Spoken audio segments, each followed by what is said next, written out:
Hey Vegas, it's Vegas Pulse. Stories from the back of the house.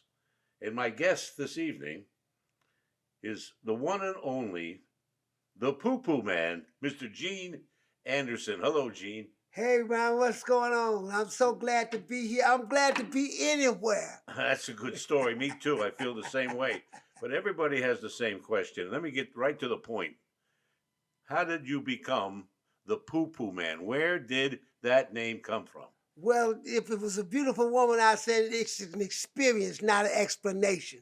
But however, being you, it started years ago. I cut a record called Give Up the Poo Poo. And I did a TV show. And I was going through a supermarket after doing the TV show. A disc jockey friend of mine by the name of Dr. Jockenstein. And the little girl said, "Hey, Mom, there's that Poo Poo Man." It was right there. We both bust out laughing. And ever since then, I've been the Poo Poo Man. And that doesn't bother you, apparently. That's okay. Well, they say it's subject. Don't say it, yeah. But, I get it. I get it. Well, you started very young, Gene. Gene Yes, Anderson, yes. the Poo Poo Man from St. Louis. You started that many times. I got one story says you were 3 years old when you did a show called House Party. Yeah. Is that right? You were 3 and you're singing Yeah. already? Yeah, no, what it was, back in the day, it was Jim Crow, so there wasn't that many things that blacks could do back in St. Louis. So my parents had something they call house parties. They had house parties. At their home. At our home, yeah, there was house And parties. you would entertain there. And I would entertain and dance for tips. And I get 15 cent, 50 cent, a dollar. And before you know it, I was a regular on the weekends when they had the house party. So that's why I started at 3 years old. And then at 8 years old, you were on TV and you did White Christmas. Is that the song you sang? Yeah. Well, it was a guy by the name of Mr. Jim. They used to fix carnivals, rides for carnivals. And they used to pick up all the kids in the neighborhood and take us downtown to the department stores to do Christmas shows. Uh-huh. And I was down there and they asked me, a lady by the name of Charlotte Peters had a TV show called Charlotte Peters Show. They asked, does anyone know how to sing Christmas songs? I said, certainly. I throw my hand up and said, what can you sing? I said, I can sing White Christmas. That's a good one. And I sung White Christmas. I did it so well, she went and got some more people from the back. She said, listen, this kid can really sing. And I sung White Christmas again. And next thing I know, they called me up about a week later and say, we want you to come down to the TV station and sing White Christmas on again. Television. And so I did it. At 8 that years was old. It. And then at 12 years old, you had hit records. You were working with Gigolo Man and the loneliest, the longest one. Yeah, well, at 12 years old, I was with Ike Turner. Oh, okay. So of the famous Ike and Tina Turner. Ike and Tina, right. That's before there was Ike and Tina Turner. It was Ike Turner and Billy Gales. Were they fighting with each other then? No, well, she was his girlfriend at that time, and he had a little small record company he used to call Ed Alcorn.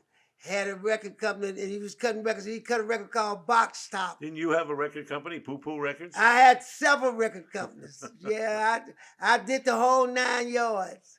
Oh, that's amazing. But he did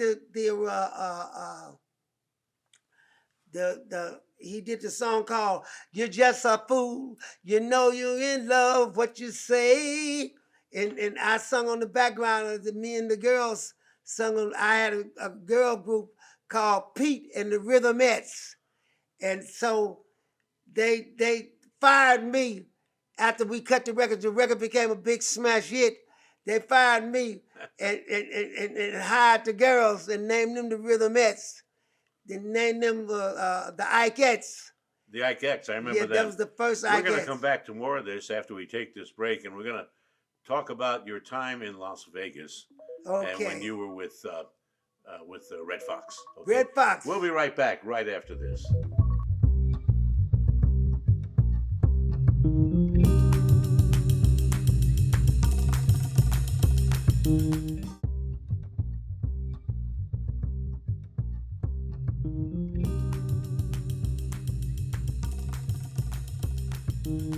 We're back with Gene Poo Poo Anderson, the Poo Poo Man. That's his nickname. That's who he is. And he's made a living being the Poo Poo Man, right, Gene? Yes, I have. I did quite a few things. As first name Pooh, second name Pooh, last name Man. Well, here's one we want to show my camera right here. You appeared with Red Fox back in the day at the Hacienda Hotel. Yeah. You got a Red Fox story for us that you Oh, Red wouldn't Fox. normally tell. And remember to keep it clean. Yeah, well, it's kind of hard to keep it clean. You talk With about Red Fox, Red. yeah, Give us something. But What first was of going all, on back at the Hacienda in the 70s? Red, I was introduced to Red by Sonny Liston, the prize fighter. He brought me to Las Vegas from St. Louis, Missouri, in order to meet Sammy Davis Jr. because I had so much talent. I was so young and I had so much talent that he wanted me to meet Sammy Davis Jr. And Sammy wasn't available, so Red was available. Red was playing at the Hacienda. Him and Wayne Cochran and the CC Riders. Yeah. And so Red taught me about an act. I was singing and I was killing them every night. And Red he say, Gene, he say, the problem with you don't have no act. I said, Red, what you mean I ain't got no act? I'm crying like a little sissy. He said, listen, he say, you don't have no act. He say, I want your foot in the same spot every night. I want your eyes in the same spot every night. I want your hands in the same spot every night. And I want you to make the same facial expression every night in the same spot. Then you got to act. So I started doing as he said. Before you know it, I was on the front page of every newspaper in Las Vegas, the Vegas Visitor. It was What had a picture of you in a hot tub or something, or no? No. I did I was doing the Cab Calloway thing. It's on YouTube now. The Red Fox show with Gene Poo Poo Man Anderson at the Hacienda. Did he have crazy parties going on at his house, which wasn't too far? Yeah. Well, Red used to have a party in his house and be the only somebody that didn't show up. And what he wish nobody showed up. No, Red, everybody would show up. He had a lot of people, but Red wouldn't show up. Oh, he wouldn't show up. Red had a one-way mirror in his house. No, yeah. You remember that, don't you? You heard so about what did that? he say? He'd say, okay, everybody, come to my house after the show. Everybody would go to his house, and then he wouldn't show up. He wouldn't show up. But then the one-way mirror. He had the one-way mirror. Well, he'd call me and he'd say, Poo Poo. He said, come here. He'd say, who's having the most fun out there? I say, Prince Spencer, the top dancer, the fourth stepbrother. Prince is having more fun than everybody. He say, what? He said, what the girls look like? I say, all the girls look fabulous. He say, he had Lynn Roman was his girl. All right. Lynn Roman was one of the Roman sisters. Did he have a pool in the backyard? You hear where he was he had a pool. out of the pool? He had a pool in the backyard. And was everybody wearing clothes? No. I didn't think so. No, Red would he make Prince teach me how to strut. You know, How to strut. How to strut. We bad. Yeah, like that. I do that, strut around the pool. He's Prince Spencer, the tap dancer stepbrother. He was the one stepbrother then. But it was the fourth tap dancer stepbrother. They used to be with the Nicholas brothers and stuff. You know, that house is still there. I think it's at Russell and Windmill. Windmill and Russell. No. It's on Easton. Easton and Russell. Easton and Rawhide. And Rawhide, that's it. Right, Easton and Rawhide. And that house is still there, but it's a business. It's now. an insurance house. It's an insurance business right. now. We're They gonna move still on. got the little fox on the corner of it though. Now the mob ran the hacienda when you were working there with Red Fox. Well, they say. I So won't go as far as to say who was who and all that because I was a little too young to be able to name some people. But the mob ran the hacienda, they ran the Sahara, they ran their Stardust, the Stardust, Marina, the the moon, Frontier, the all those. Desert Inn. Were those guys hanging around the showroom at the hacienda? Yeah, all the time. Matter of fact, the hacienda was the main place. Your boy John Bonnie, you fired John Bonnie. John Bonnie wasn't there when I got to the Sahara. But his real Yeah. name was John Bonaventucci or something like that. Yeah, But yeah, John Bonnie was a little close to the people that you shouldn't be a little close to. yeah. Him and Yale Cohen Yeah. and Dave Bickerson. John Bonnie was the casino manager at the Exactly. Sahara. But I didn't fire him. I had nothing to do with it. He was gone when I got there. Oh yeah. Yeah, he was. He let go. loved me. He did. Why is that? Yeah, he loved me because I had so much charisma. I wasn't afraid of nothing. And see, Sonny Liston brought me out there, and Sonny Liston was what's that guy's name?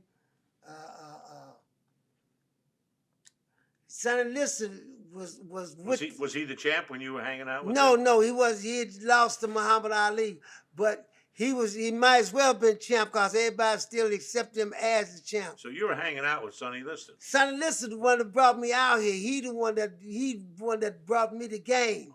Hang on to that. We're going to take another break. We're going to come back and talk more about Sonny Liston and the mob. Oh my God! Back in Vegas in the 70s and 80s, you're watching Vegas Pulse, stories from the back of the house. We'll be right back.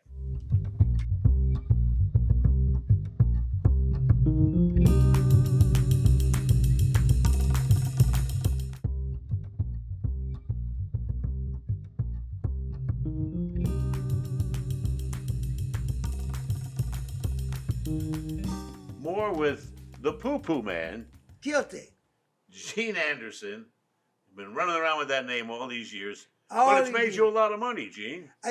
Listen, the Red Fox hated the name, but I made so much noise. Frank Sinatra came to see us once and say, Red, we come to see you got a Poo Poo Man. We want to There you know go. what's that Poo Poo Man. He said, there he is sitting right there.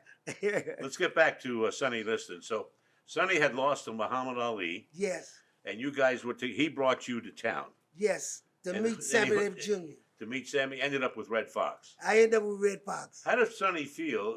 Did he ever say anything to you about how he felt about losing to Muhammad Ali? Well, he to be truthful, he loved Muhammad Ali. And Muhammad Ali loved him. Matter of fact, I got a photo in my book with Muhammad Ali and me. And Sonny was,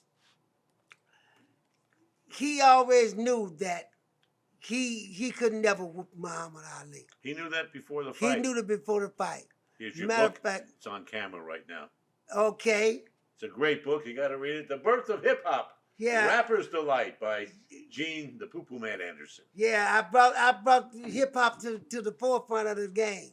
So him and Muhammad Ali really were close, That was really close. but they didn't come off that way in public. Well, it was a promotion. He shot at Muhammad Ali with a blank gun. And No, so, they say Sonny threw that fight. What do you know about that? well, I can't say that. All I know is, Sonny, we was riding from Hollywood once, and I asked him, and he said, I lost one and I threw one. But he didn't clarify which one he lost He and which no, one he no, threw. he never did clarify that. Well, that was that phantom punch that came out of nowhere. Yeah, well, one thing about Sonny follows the money. It was all about the money. It Isn't was that all the way about with the all money. It was all about the money. all the boxers are that way? It's not the same anymore, though. Well, see, he was Ash Resnick was his guy. Right. Was Sonny Liston's guy. He brought Sonny to town. Ash Resnick. Ash Brought him Resnick from- also produced a lot of fights at Caesar's Palace Yeah, and at the MGM Garden. Yeah, Ash Resnick was Sonny's guy. Ash Resnick was behind all that. Yeah, well, Ash Resnick was a big boy That's right. in this game. I used to go to the store for Mr. Resnick. So what happened after Sonny introduced you to Red Fox? Well, Red, well, He started your career, yeah, they started my career. Matter of fact, which has taken you around the world. Red took me around the world. Matter of fact, here's a photo right now. Show it over to this. A photo right now of me, Red Fox, and Slapping White. Slapping White got Red started in show business, and so Red would always. Mother Carson was Red's mother, and she would always say, "Red, if it wasn't for Slapping, you wouldn't have been nobody." And that used to break his heart for her to say that. Well, we love Slappy White. Yeah, Slapping White. You're a man of many different music genres, they say, and you created this word blues rapper funkasola. Yeah, blues, rap, funk, and soul. That's blues, rap, funk, and soul. Those are all the musics that you put together. Yeah, as one. To create as one. As one, yeah. Blues, rap, funk, and soul. Where'd that come from? It's blues, rap, funk, and soul. Now you're called the grandfather of funk, rap, hip hop, and R&B. Yeah, well, not the godfather, the grandfather. Yeah, well, see, I started the Sugar Hill Gang. The record's called The Rapper's Delight. I promoted that record. I left Memphis, Tennessee. I was with Willie Mitchell, who had Al Green. And I left Memphis, Tennessee, and I went back home to St. Louis to start a record distributing company called Middle West Record Distributors. Me and some old Jewish guys. I used to be their gopher boy. The Jewish Mafia. Yeah, the Jewish Mafia. Yeah, they loved me. All the mob guys loved me because I knew how to keep my mouth closed. You must have been true to your word, because here you are in your 80s. Yeah. And you're still talking to me. You know, I'm still talking to you. Hey, how you like me now? That's right. You're looking sharp. I love the clothes. Thank you. And you walk around all day like that, or you sleep like that as well? I don't sleep like this, but I walk around all day like this. I look very beautiful. Matter of fact. You love yourself. I love me. You're a Grammy nominee. Tell me about that a little bit. It was with Albert King. Yeah, I wrote a song called "I Found Love in the Food Stamp Line" for Albert Blues Boy King. I love the title of that song. I found love in the food stamp line. Is that from personal? Well, to be truthful, experience? I was in the food stamp line, and I saw a young lady that I liked, and I wrote the song about her. And the song, Albert King heard the song, and he said, "Let me cut this record." I let him cut the record. He went to California and cut it with a label. I can't think of the name of the label now. But anyway, he got a Grammy nomination. He lost to B.B. King. The Thrill Is Gone. And he lost to that particular record. But at least you got the nomination. Yeah, I got the nomination. Let me ask you this. Back in the day when you were with Red Fox, what kind of discrimination were you facing? Were you able to stay in the hotels like everyone else? Well, to be truthful, Sonny Liston didn't allow that. Sonny Liston was a gangster, for real. And he would fight for whatever he wanted. Sonny would tear up a casino. I remember once we was in Reno, and we was at the Harold's Club, and we was playing poker. And Sonny was playing poker with a guy, one great big old guy with Texas hat on, walked up to Sonny and said, "Hey, don't I know you, boy?" Sonny said, "Yeah, you know me. I'm Jim Brown." And he said, "Yeah." And so they was playing poker, and all of a sudden Sonny disbanded, and he won, and he jumped up and he started laughing like that. He jumped up and started laughing, and he got ready to sit down. An old white lady, was sitting in the seat, just zip, just like that. And he sat on her by accident and said, "Oh, excuse me, lady." And she said, she went off on him. And he said, wait a minute. You ain't got no business talking to me like that. She said you son of a blah, blah, blah, blah, blah, blah, blah. And so I say, Sonny's got ready to walk away. I said, Sonny, you gonna let him talk to us like that? Talk to us like that? Sonny said, no. And he stood there and he slapped the old lady upside the head, lightly, upside the head. And when he slapped upside the head, the dealer said, you get up from my table. I don't want you sitting at my table no more. Sonny said, what? And Sonny took the table and turned the table over at Harris Club in Reno. I'm familiar with it. I lived in Reno for a while. Yeah. And turned the table over. And then we went upstairs. The police came. They sent the police upstairs to throw us out the hotel. Sonny say, open the window. I'm going to start throwing them out the window as fast as they come. Sonny grabbed one of the police and finna throw him out the window. I begged him, Sonny, please don't throw him out the window. Don't throw him out the window. Sonny Liston was a mess. He was a gangster, you said. He was a gangster. And we're pretty sure he threw that fight. Yeah, well, I ain't too sure about nothing about Sonny. Take a break, and we're going to come back and have some final words. I want to talk about your book. We also want to show that picture you brought and your CD. Okay. And let's not forget the champagne. The shampoo poo. The shampoo poo. We'll be right back on Vegas Pulse.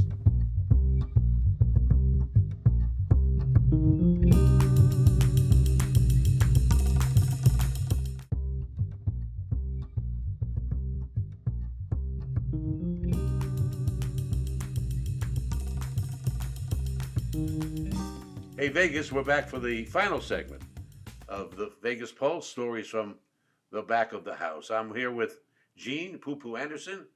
You certainly earned everything you've got, Gene. I love your stories. You're an amazing gentleman.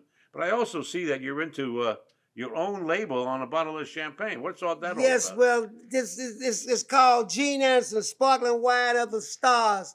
But the street name of it is called the Shampoo Poo. The Gene Anderson Shampoo Poo Man got champagne, and to put it together, it's called Shampoo Poo. So that's what it is. You can find it at all the Lee's liquor stores here in Las Vegas. They gave me my first and only shot. At Lee's? At Lee's. That big store, Big Lee's. All the Lee's liquor stores had. They got a great selection of champagnes, including the Shampoo Poo. The Shampoo All you Poo. got to do is ask for the Shampoo Poo, and they'll give you a bottle of this magnificent champagne. Show us that picture there. This picture tell here. us what it said to this camera. Yeah. This picture here is a picture of Red Fox, Lower My Motion Pictures. They had me and Michael Green, and Red Fox had a TV show called Al's Candy Store. I remember it. Yeah, and he had me on there, and I was the first star he ever had on the show. And how do we get a copy of your book? I mean, your CD. That's my CD. You can find it on Amazon, okay, and Spotify. And my book, you can find it under The Gene Anderson Story, thegeneandersonstory.com. You can find it on Amazon, Barnes and Noble, and matter of fact, Spike Lee is considering shooting the motion picture of the book, The Birth of Hip Hop. Well, you're the grandfather of all that. Hip hop, Funkadelic, that was one of the groups you're in, the Parliament. Yeah, Parliament, Funkadelic, the P-Funk All-Stars. Yeah. You got a nice track record. Thank you so much for being here, Gene. I appreciate it.